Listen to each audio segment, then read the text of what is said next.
road right now. I'm out in the Mesa, Arizona area, right next to the Cubs spring training complex. Jake Coker is in his office in Mobile. But before we talk Alabama football, because what we're going to show you is you can do that anywhere in the world these days, I want to remind you that our show is presented by MyBookie. MyBookie.ag.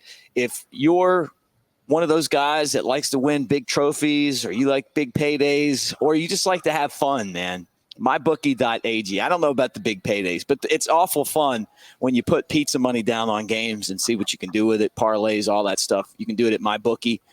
And when you make your initial wager, you get up to 50% to $1,000 price match. So it's certainly that time of year. March Madness is coming. You got the NBA, and you got Major League Baseball, hockey's rolling, NASCAR, all of that stuff. And we appreciate them for being part of what we do. All right, so let's bring him on. And I've already told him that he was right, but I guess I got to do it in front of you guys now too. We've had this long debate about why Nick Saban retired. And I just kept on, and I wasn't wrong totally. I mean, one of the reasons that he said was that he was getting older and it was hard to be everywhere at one time, right, Jake? But he also, in this story that Chris Lowe put out, made it clear that there were a lot of other reasons, and NIL was like at the top of the list. And just to kind of get your thoughts on it, but it really, I guess there was a part of me that just wanted to believe that players play for the love of the game, and and it's not a business, but it is a business now. He said that after they lost the national championship game, that the kids, 80% of them cared about NIL and transfer portal, and that was one of the factors in him leaving. He didn't like the way they acted after they lost, which we've been talking about that, man. We saw that part of it coming. Yeah. It's just disappointing, man. Yeah, and well, the real problem I have there is, NIL is one thing, and guys wanting to get paid is one thing, but leveraging transfer portal with NIL to me, shows a real lack of respect for the institution, the coaches, your teammates. Look, if I was playing in that era, I'd want to make as much money as possible too, but it'd be tough for me to walk into Coach Saban's office, the best coach of all time, and tell him, hey, look, you better come up with the money or I'm leaving. I mean, that's essentially the message. And, it's just, again, to me, there may be a few guys where that makes sense, but for him to have to, again, the best coach of all time, to have to re-recruit the players that he's about to send off to the NFL. He's made millions of dollars for previous players, has a great track record. I believe is always trying to do right by his players. To boil it down to screw all the relationships, everything that we've built. I want money, and if it's not here, I'm leaving. That'd be a hard pill to swallow. And I understand that's the case in the professional world. But you like to look at football a little bit differently. And again, even I say it's like that in the professional world, you still have to maintain that respect for everybody around you. And there's a way of going about it. But there's no way that the majority of those players, have that leverage and that right to get in there and tell Coach Saban that. It just doesn't make a whole lot of sense. It really does show you, too, where we are right now with this whole thing.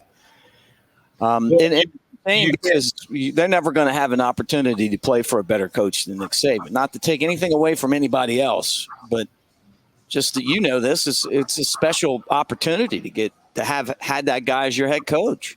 Oh, yeah. Well, with this landscape, I don't know if you can ever have that type of atmosphere in a program anymore where, everybody is accountable, has to do what the head coach wants. And in this particular situation, it's Coach Saban, and he's got a hold on the program. Everybody's on the same page. Now you've got guys that if they hold all the leverage now, and it's not only getting paid, it's the hey, if I'm playing a lot, if I'm getting paid a lot, I don't know if I'm going to show up at that 5:30 a.m. workout. I don't know if I feel like it. Right. And now you cannot be as demanding as you once could be as a coach because of that. Again, without not necessarily long-term contracts, but some kind of agreement in place where, players are held accountable for their commitments and their LOIs. You're going to have to really, really coach differently on the field. The old school way is just not going to be possible. Yeah. Yeah. No, I think that's a fair statement to make because because now, I mean, if you don't want, if somebody upsets you, you can just walk away.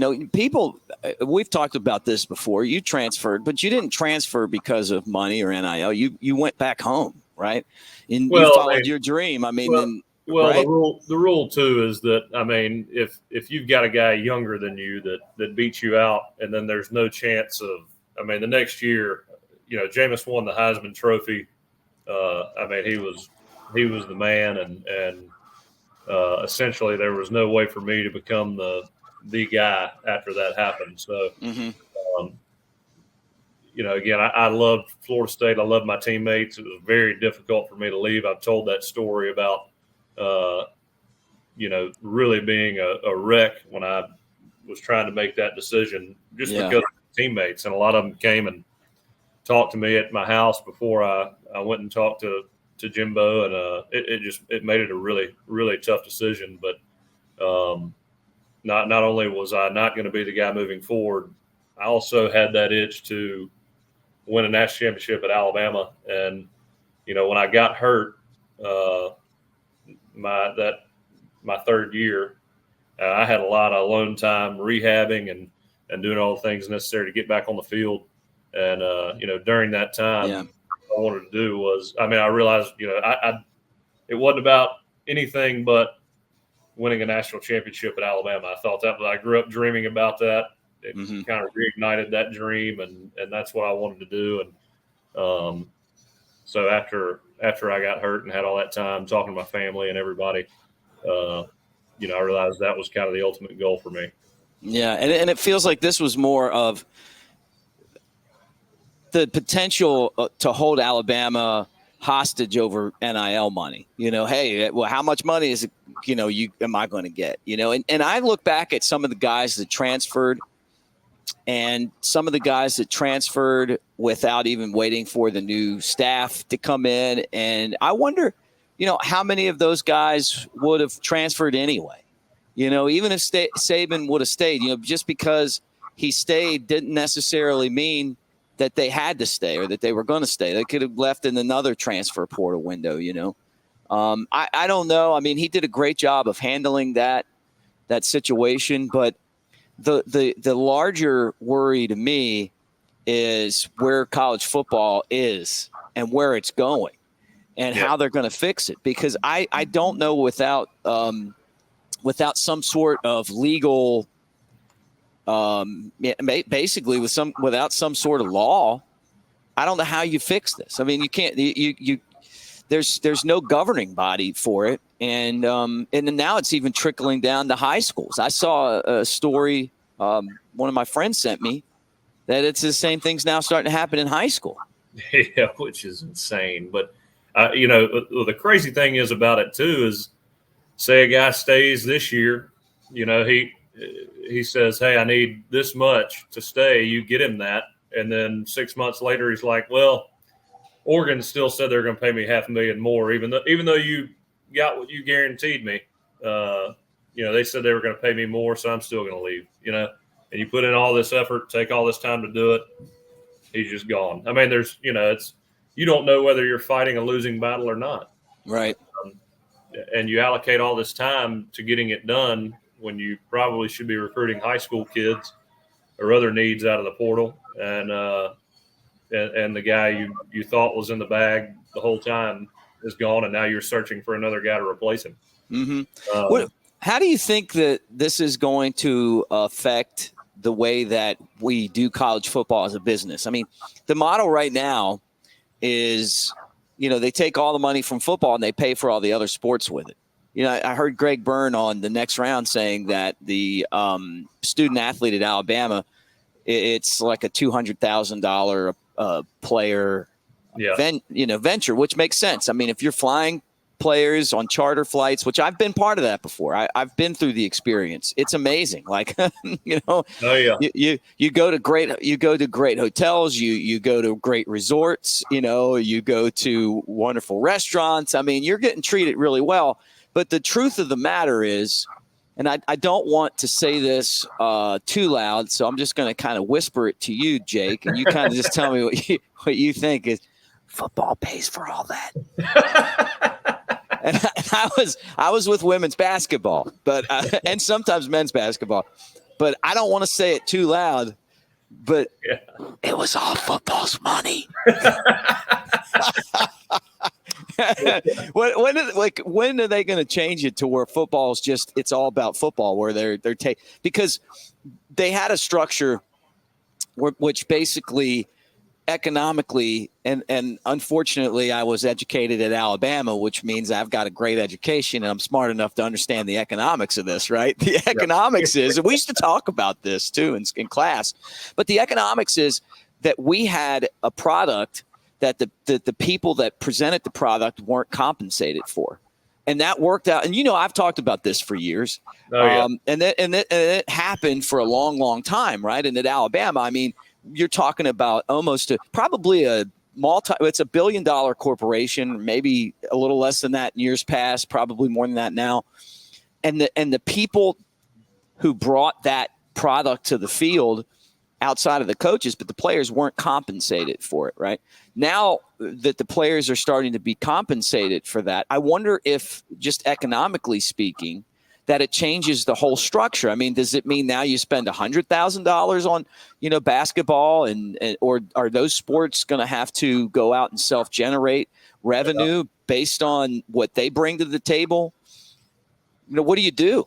I mean, well, it makes you wonder how much football is making, because that facility and the resources that football has, I mean, it's top notch. I don't know how you do any better than what Alabama does. And then to pay for, I think basketball is pretty. I mean, I think they are pretty self-sufficient. But yeah, the other sports. I mean, the baseball field in Tuscaloosa looks great. A lot of upgrades and additions over the last decade.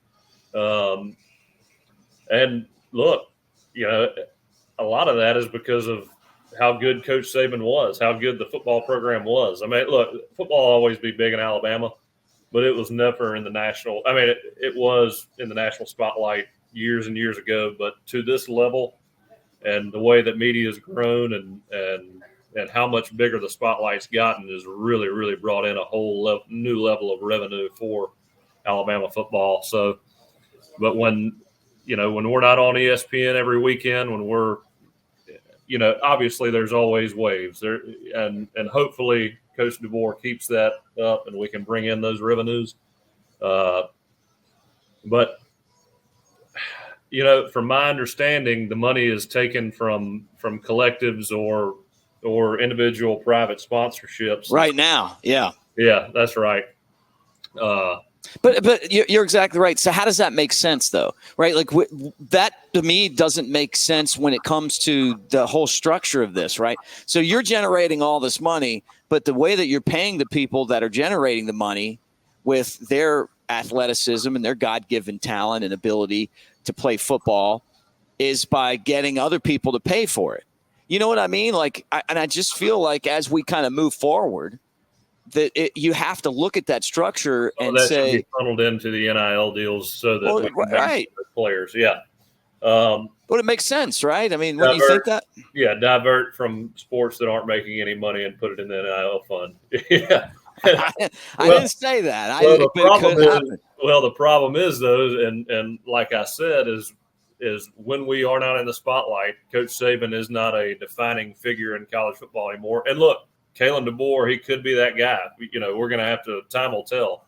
But if we start losing a lot of ball games and we start getting squeezed for money, because we're not bringing in the revenues we used to, and and that law changes where you can fund your own players, there's going to be a lot of decisions to be made for Greg Byrne, if he's still around in a few years, to make that happen.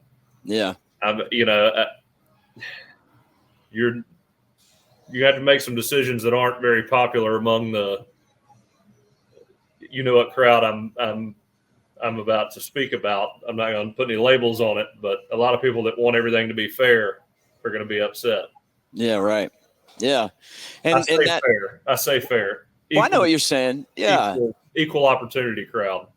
Right. And there's a law that says that you have to do that, but that was also before we were actually paying the people that were making the money for, for some of these sports, right?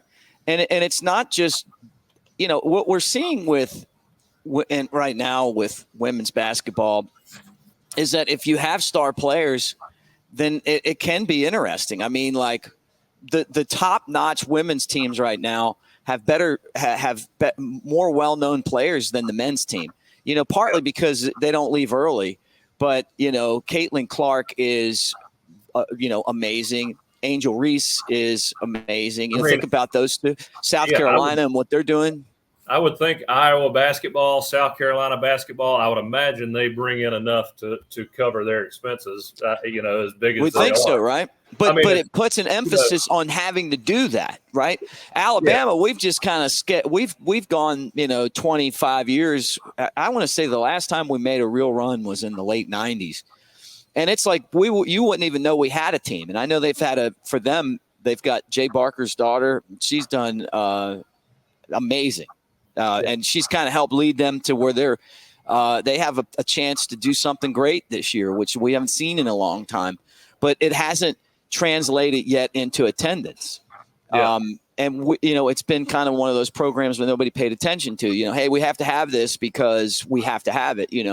Instead of saying, hey, let's have this and let's kill it. Let's make money off this. Let's turn it into something. Let's go get the best players in the country because we have to pay for it.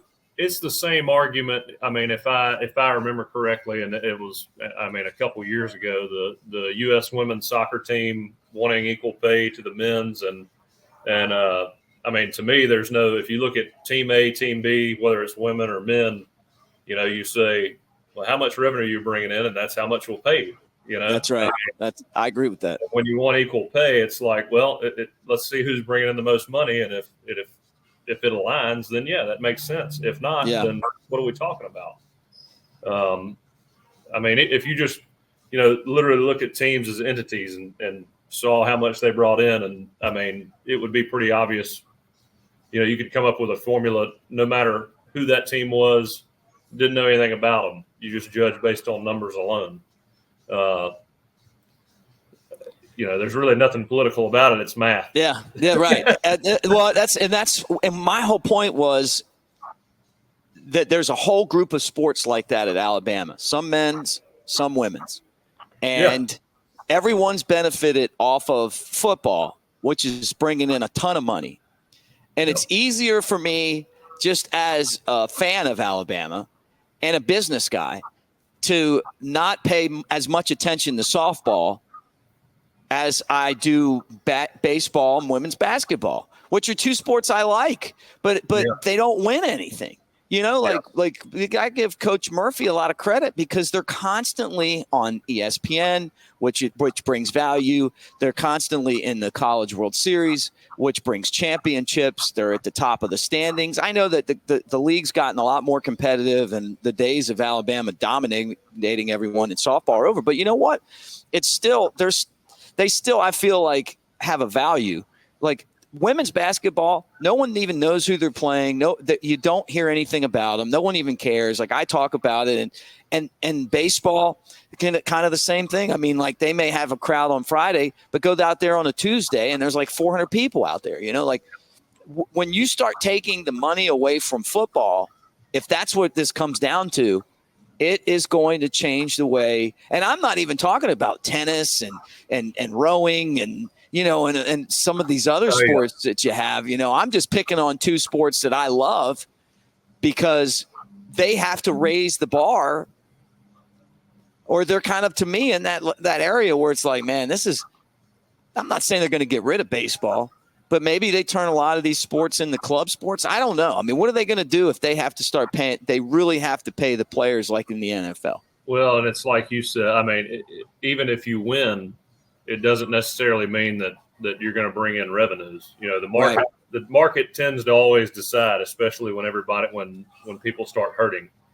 You know, but in my mind, and again, you look at these other teams, especially in Texas. I mean, you look at the amount of billionaires that are backing certain programs.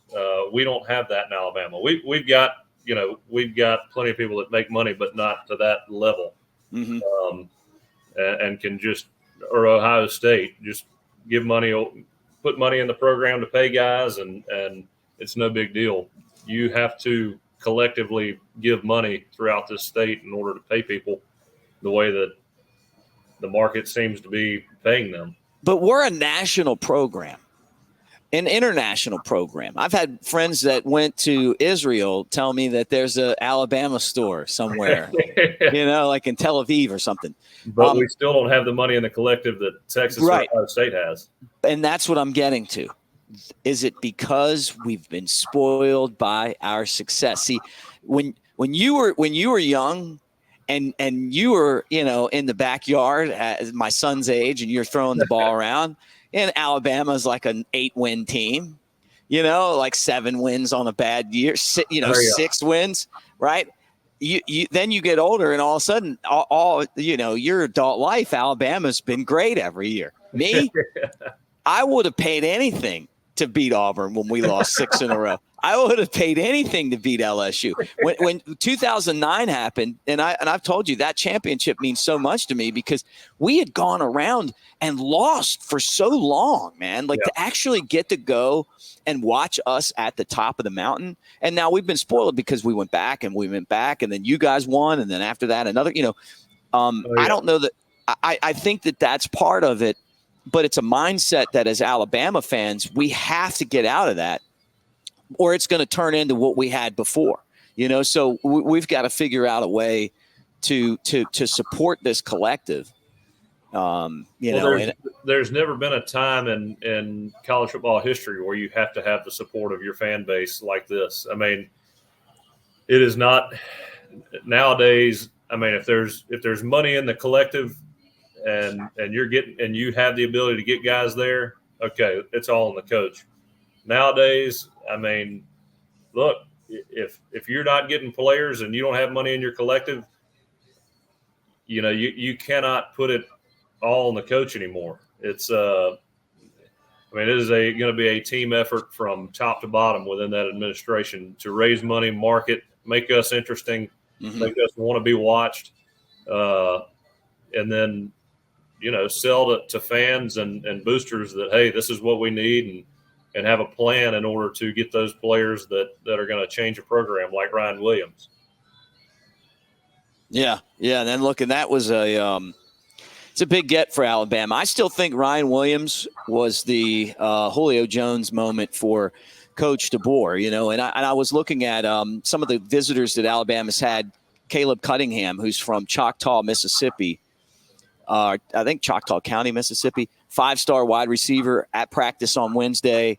And he's like, I don't want to leave, man. Loving it, man. Loving a coach. Now, if you're a wide receiver, you're loving a coach who's, like it used to be the DBs, right? Like, hey, man, I want to come play with Saban. It's wide receivers now. Because he said that, hey, look, I'm watching DeBoer, and you could tell, like, this is his thing, which is pretty exciting. And I see you getting a smile on your face because it'd be a totally different concept, Yeah, we'd be practicing on offense, and Coach Saban was on the other end coaching DBs and all that. And every now and then when, he'd peek over his shoulder, and if we were lollygagging, he'd be like, get your ass going, cussing us.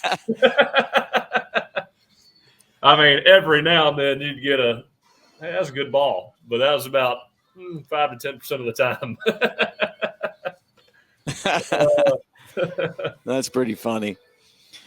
But yeah, so they're doing a good job recruiting, but it's definitely a different world right now. And that Chris Lowe article, I mean, it's so telling. Chris is the best in the business. And, I've said it before. And I feel like sometimes when I take shots at ESPN and I take shots at national media, and I've said, hey, I love the fact that Coach DeBoer is doing a lot more with the local media, that he the next round and stuff. I don't count Chris Lowe as national media. Yeah. Well, I mean, I just think of him as the best in the business. So let me go ahead and say that, because I just hope he knows that, because I love Chris. I think he's the best out there. It isn't like some guy that just parachutes in that doesn't cover your program. He covers the SEC, and he's the best at covering the SEC. Yeah. I mean, that was one of those interviews that you can really respect because, I mean, hell, that was honest Coach Saban. That was about as black and white as it got,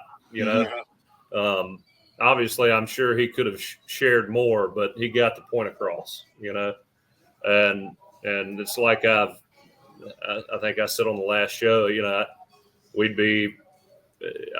see Coach Saban, a couple times a year when he was the coach, whether it be at golf tournaments or just former player functions or, booster functions, stuff like that.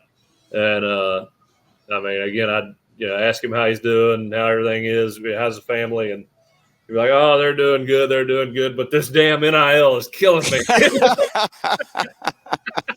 You said that, and I believed you. I just didn't want to think that it was the reason he quit. And then I read that story, and I'm like, well, shit. Here we go. It's like hat in the hand again. Well, I guess you were right. I don't know why. It wouldn't be a good show if I agreed with everything you said, right? But there's no way every other coach in America doesn't feel the same way. Unless you're Ryan Day and you're like, here's 500,000. Here's, right. Come on. They're going to win too. Best DBs, pay him. Yeah, doesn't matter what I say. He's coming. Well, they're going to win. I mean, when you put that much money into a program, it's going to succeed. I mean, because it wasn't like Ohio State was bad anyway, but they went out and basically put the players in the spots that they needed them. But it's like you said, Ohio State's got the hunger. They won in 2014, got a taste of that, and then since then have been that team that almost gets there and then gets beaten in the playoff, first round, or gets beaten in the national championship, and they're tired of it, and so they do have a lot more in the collective, and that probably has a lot to do with it because of the urgency to win and finally get back in that spot. And it does help, to motivate them that Michigan just won last year. I know. Michigan finally won a championship and beat us to do it, which is pretty sad to think about too. But you know what? I mean, an overtime loss in the Rose Bowl isn't an awful place to end a career. But I don't know. I just got this feeling, dude. I could see Nick Saban coming back and going to like a West Virginia for like one more run when he gets bored. But I don't know, man. I mean, give him like 2 more years. He'll still be in his 70s. He's in good shape. There's only so much. Like, what's he gonna do? I mean, is this unless he really likes the ESPN stuff? But I mean, is he gonna really like to like just sitting up there and tangling and deal with the fans when he says something that the people don't like and they're booing him? I mean. Like maybe he moves down to Palm Beach and coaches at FAU. They'll take him. Yeah. You know what? I'm going to be wrong again because I'm just thinking like West Virginia or Palm Beach, or wherever he's at, right? Yeah. Now he's staying in Florida. That is such a nice place, man. When I drive to Key West every year, and I stop in Boca and I'm just like, man, it's so beautiful down here. But I don't have that Saban money yet, Yeah. To go there, you got to have the Saban money. Yeah. We have to do a lot more podcasts. Yeah. Well, you know what? I mean, if one podcast at a time, but it's going to get us to that point, and then we'll just move everything down there, our whole operations, right? Podcast on the beach. Yeah. From Naples, Florida. Coach Saban will be a co-host. Yeah. Now we got to get him on the show. That'd be great. That last show with John Lieber's doing pretty good. I'll tell you what, man. I had a great time. I really had a great time with John Lieber. John's great, man. I love that. Well, you don't get to speak to too many guys that played in the MLB for 14 years, pitched in a World Series against Kurt Schilling, the bloody sock, and Pedro, and he called himself Pedro's daddy. He did call himself Pedro's daddy. Yeah. Yeah, and we got to play in that rivalry too against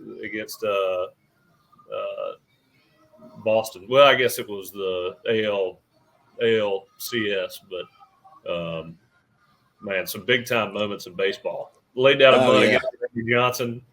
Yeah, he told us that, and he didn't get hit or anybody got hit afterwards. Gave us some insight on the cork bat. Yeah, he did. He did. He told us that Sammy corked his bat. It wasn't a bat boy.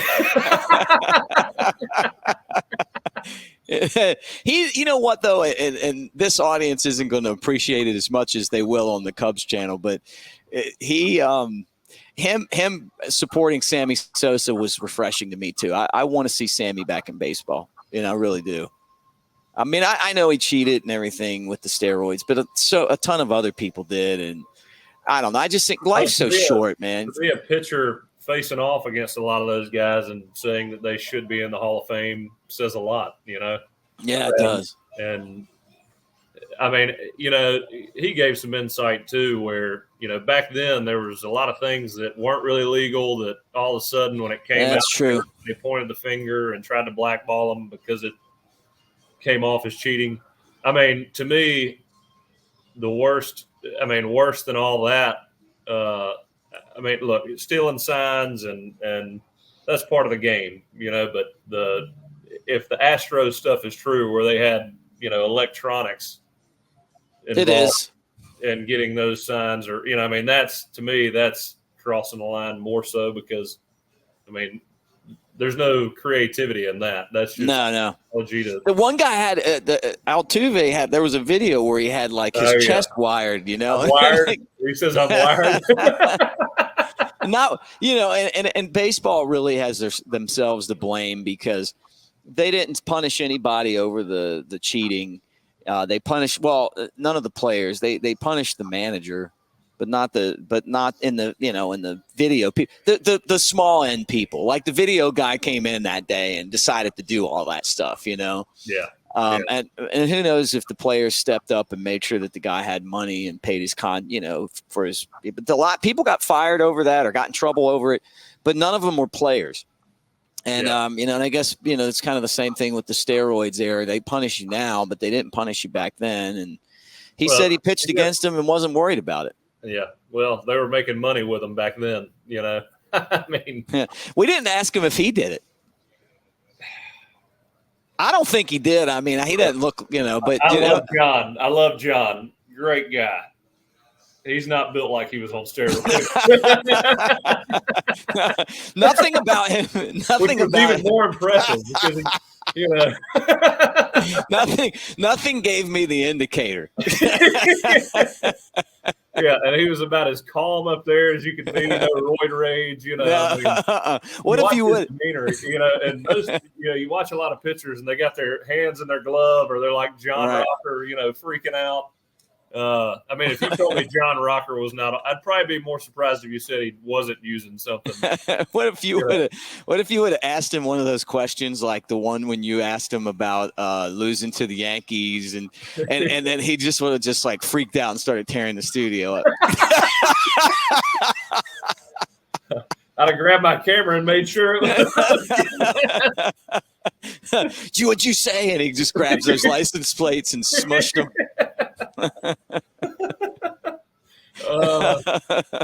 Oh man! So now, who do you have up your sleeve for next time? I mean, who's our next big guest? Oh, which, by the way, as you think about that, I don't know if I just want to throw this up there for you guys. We all supported the Elma Bryant football banquet. Shank's Venmo is Shank50, and did you get your money in for that? Yeah, I did.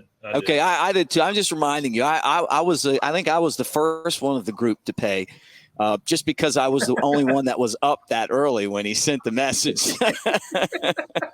But we're going to support that. And so if you guys want to, there it was. Shank with 2Ks 50. The tickets are $50, and it goes. He's the offensive line coach at Elma Bryant, our friends, down there near. Isn't that Bio La Battery? Yeah. Near Bio La Battery, and then helping out the football team. Bart Sessions is the head coach. I used to do the play-by-play for Bart when he was the head coach at County High. Really like Bart and his wife, and we used to do radio with her. So and anything to support those guys, I'll throw it up there one more time. If anybody's interested, you can do that. But I jumped on first, so yeah, no pressure. But just would have been funny. Ryan said, "I'll be there. 2 tickets and a beer as soon as I walk in." Honestly, if I wasn't in Arizona, I would have loved to have gone too, man. Like, especially if you guys were there. I don't know how that would turn out. That would be great. the poor kids. No, but it's great. It's supporting Shank and supporting those kids more than anything. Yeah, so, right. I mean, if you just buy a $50 ticket, that means a lot to them. I know that. Yeah, it's good for them, and this day and age, trying to be able to figure out how to pay for everything, travel and uniforms and helmets and pads and all that stuff. So, but who's your next big guest? I mean, and honestly, I feel like it's time to have the guys back in too, right? Oh yeah, got to have them in, and I think the next one I want to try to get on is Roosevelt Patterson. Okay. I don't know if you know Roosevelt, but he's hilarious. He played at Bama in the 90s.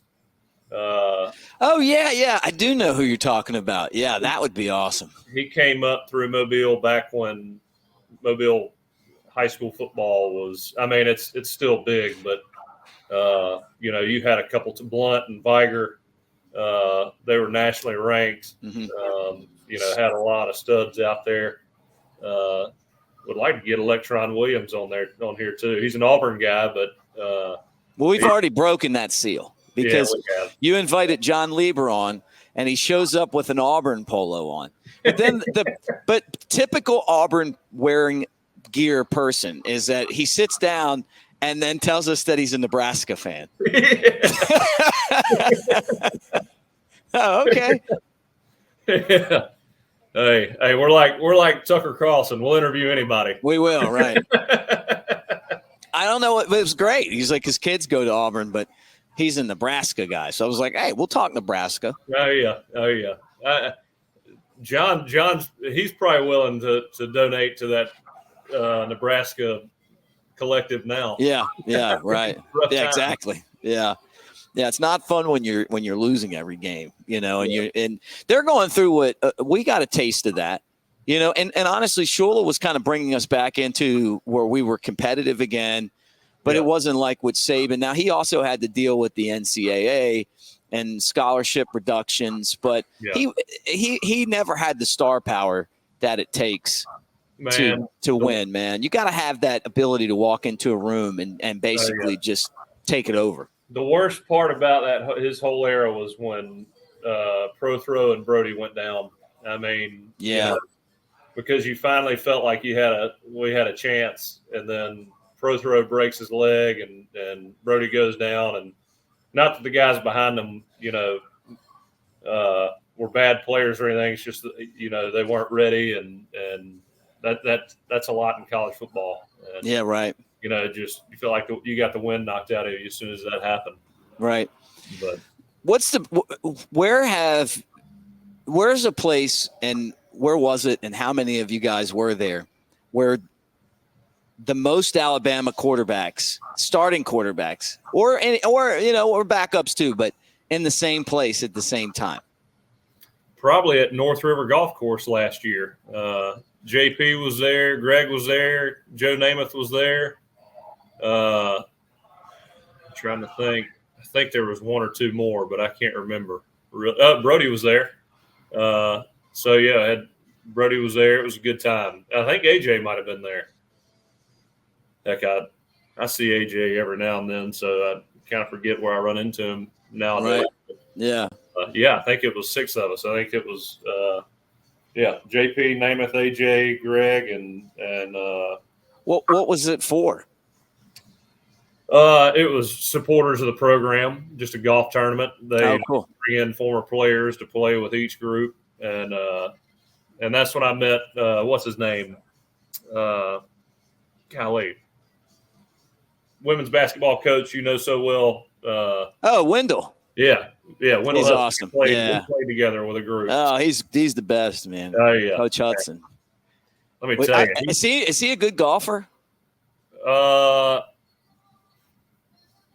I mean, but fun to be around. He's making you laugh the whole time. Oh yeah, and great. But his golf game it's not fantastic. No, I mean, you know, they got former golfers coming out there and playing every now and then, and it's like, you know, I mean, you watch real golf shots, and then you watch me or any random person hit a golf ball. Right. Why are we even playing this game? Yeah, right. You don't realize how good people can be at golf till you see that. Yeah, know? Right. Yep. So that's a nice way of, but Dunaway, you said, had a great golf game.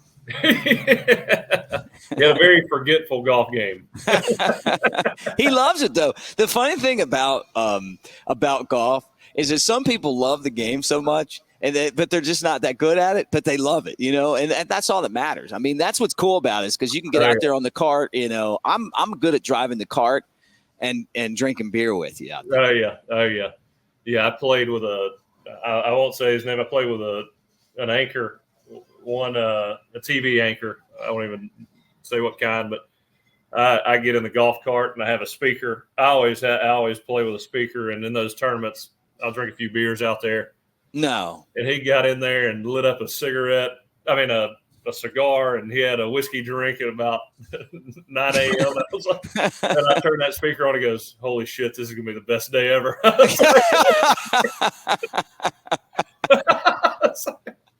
was like, "This is great. This is going to be a good time." I don't care if you get a golf shot. That's the golf tournament I need to go to. Oh yeah, it was down at the beach at Lost Key. Man, it was so much fun. I may play in the mullet golf tournament that Florida has this year. I play in it every year. I got it. The problem is that when we moved, we were supposed to move to Chicago. I've told you this, but I don't know if I've talked about it on here. And then COVID happened. But before that, I was like trying to cut all my, like I was getting rid of everything, you know, like because I was like, we didn't even have the place we were going to live. And this was like 2020. You had to pick between having a parking spot or washer and dryer. Like the houses, they didn't come with both of them in Buena Park and our price range, you know? Yeah. So I didn't have enough room for my golf clubs, and I sold them, and now I don't have any. So it's time I may have to buy 2020. Okay. It's been 4 years. I haven't even played one time yet, you know? So I imagine you used to be able to play pretty good, I bet, being a baseball player. I could, you know, there's some things I could do well, like drive. Yeah. But you know, you know, so, I don't know. It just depends, man. You know, I just haven't been out in so long. It's going to take forever to kind of get that swing back. And it's like, it's one of those games where you just got to play a lot to get the feel it back into your hands, you know? Yeah.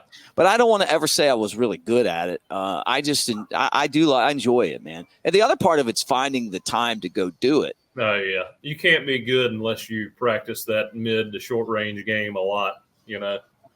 Everybody can get lucky here and there, but those touch shots, you know. Yeah. You don't have that down, you're not scoring. No. And now, if I didn't travel as much, I don't know. You know what, though? Maybe I need to – this is it might be time. You know, the what do they call that? The mullet toss. Mullet toss golf tournament? Well, I can't remember what the name of the tournament is, but it's a good time. Yeah, I could imagine that being a ton of fun out there. Hey, you got an ad to read real quick? Yeah. Hey, well, you go ahead. And for those of you that have stuck around, let me remind you that the show is brought to you by Lance's Lock. Lance'sLock.com as you make your wagers. And you can do that at mybookie.ag, also a proud presenter of our show. But at Lance'sLock.com, Lance does an excellent job of getting you all of the information that you need to put down wagers on college basketball, the NBA, NFL football, college football during the season. But find out more information at Lance's Lock and lanceslock.com. A ton of stuff going on in Alabama with the men's basketball tournament coming. Alabama was in it up until the very end, ended up losing back-to-back games. So we'll see how that really translates as far as the team's momentum moving into the tournament. But they've got one more game coming up on Saturday against Arkansas, and then the regular season's over. And I think this is going to be one of the best years as far as just this SEC tournament is concerned. Tennessee's obviously playing great basketball right now, but Kentucky's got a chance to do some damage. Obviously, Florida's been pretty good. So, as we bring Jake back on, Jake, final topic is basketball. The game against Florida was disappointing. The game against Tennessee was, it just felt like they couldn't hold momentum at the right time. They finish up against Arkansas. This is a tournament team, and they're really dangerous. But what's it going to take for them to get going to where they win some of these games against the elite competition? Grant Nelson's going to have to play a lot bigger than himself. And look, he's been a vital part of our team, but we've got to be more physical in the paint. And I say that I hadn't played basketball at that level, but I mean, it just looks like we get kind of pushed around in the paint when somebody's got a big physical team like Tennessee. I just hate to have to rely on the 3-point shot every game. And look, I get it. I mean, that's part of it. But last year we went from having, Brandon Miller was physical inside, even though he was a guard. Then you had, the 4 and the 5 last year. I can't remember their names, but we weren't getting pushed around by anybody. When we walked out on the court, that was the first time I remember telling people that's the first time I've ever seen where Alabama walked out on the court versus no matter who they played, and we won the eye test as soon as we walked out on the court. Oh, yeah. Last year's team in the tournament was a disappointment just because of all the talent that they had. Oh, yeah. But, obviously with everything that happened off the court, now Brandon Miller's becoming one of the best players, and, he's the best rookie in the NBA right now, which doesn't surprise anybody.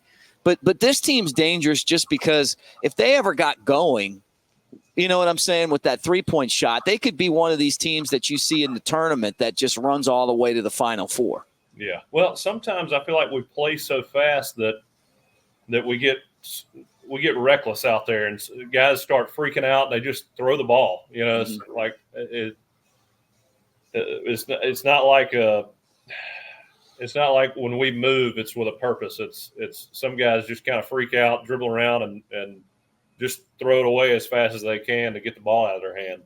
Yeah. Turnovers and rebounds, defense in the paint. I mean, and look, I say all that stuff. Coach Oates is the best basketball player I've seen in Alabama in my lifetime. I think he's one of the best in the country. So, I think he would probably – a lot of that stuff I'm sure he's telling them, and then, a lot of it I don't know what I'm talking about too. But no, I think you bring up a good point. I mean, I don't think it's rocket science, they've got to get back and play defense. It feels like an NBA All-Star game with these guys. Like, they'll go down and then hurl off a bomb, and then they miss, and then the other team gets the long rebound, and then they run the other way, and then they miss a shot or make it, and then they run the other way. If you play that kind of game, you have to make the shots. Oh, yeah. You can't turn the ball over a lot. Yeah. You turn the ball over a lot, and people, runs. And that's what Tennessee, it just felt like, luckily Connect was in foul trouble, but at the same time, so was Grant Nelson.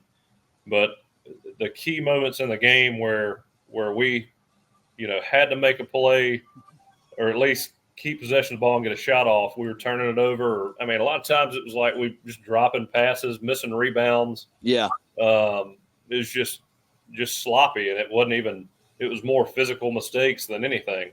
Yeah. So I'd like to see us play with a lot more confidence. Yeah, no, I'm with you on that. Well, it's tournament time and basketball. You know, we'll be keeping an eye on that. Let's get back together again next week, Jake, in person. I'll be back in town and get back in studio again. Have a great weekend.